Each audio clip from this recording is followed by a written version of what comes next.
ఆలోచిస్తూ ఉండాలి. మళ్ళీ నాలుగో తాత్పర్యాలు ఏం చెప్తా అంటే, సత్వం ఎప్పుడు మీ దగ్గర ఉండాలంటే రాగాన్ని తమస్సుని, అంటే రాగాన్ని మోహాన్ని మనం లేదు నాకొద్దు నాకొద్దు నాకొద్దు అంటూ ఉండాలంట.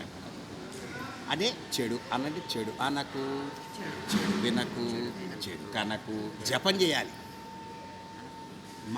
నాదేం తప్పులేదు, వాళ్ళు చేసే చెడు కదా అని మనం అందులో ఏలు పెట్టి చూడకూడదు. నీ సత్వం నీ దగ్గర ఆల్రెడీ ఉంది, దేవుడు ఇచ్చిన సత్వం నీ దగ్గర ఉన్న సత్వం నీ దగ్గరే ఉండాలి. అంటే రాగద్వేషాల మాయ గమ్మకుండా ఉండాలి. నీకు రాగద్వేషాల మాయ గమ్మకుండా ఉండాలంటే నువ్వు తప్పు చేయకుండా ఉంటావు ఒక్కటి చాలదు, ఆల్రెడీ తప్పు చేస్తున్న వాళ్ళ వైపు తిరిగి చూడకుండా కూడా ఉండాలి. మీకు పసిపిల్లల విషయంలో అర్థమవుతుంది. అల్లరి పిల్లల మధ్యలోకి మన బిడ్డను పంపితే వాడు 4 రోజులు వేసరికి అల్లరి పిల్లవాడుగా మారటాన్ని చూడలేదా? బాగా చదువుకునే పిల్లల మధ్యకి మన పిల్లవాడు పంపితే వాడు చదువుకునేవాడిగా మారిపోవడం చూడలేదా? అదే ఇప్పుడు ఈ సత్వం అనేది మంచి పిల్లవాడు అనుకోండి, ఈ సత్వం మనలో ఉంది. మనం మాటికి రాగద్వేషాలతో ఫ్రెండ్షిప్ కానీ రాగద్వేషాలతో ఎక్కువగా వాళ్ళతో కనుక కలిసి తిరుగుతూ ఉన్నాం అనుకో, ఈ సత్వం మీద మాయ గమ్ముతుంది. దాన్నే సత్సంగం. చెప్పండి.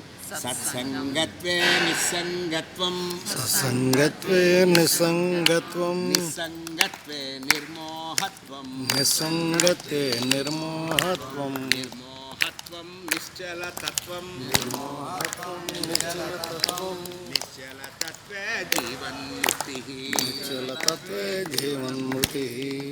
ఇప్పుడు దీన్ని సత్సంగం అని పిలుస్తారు. తెలుసుగా? విహారయాత్ర అంటారు. దీన్ని అంటానికి లేదు ఇక్కడ. సత్సంగం అంటేనే నిన్ను తీసుకెళ్ళి సత్వగుణంలో కూర్చోబెట్టేది, ప్రతిష్ఠ చేసేది. అందువల్ల ప్రిపరేషన్ జరిగి రావాలి. ప్రిపరేషన్ జరగకుండా, ఇప్పుడు సపోజ్ మీరు రోడ్డు వాకింగ్ వెళ్తున్నారు, మిమ్మల్ని అక్కడ ఒక క్షణం ఆగండి అంట అని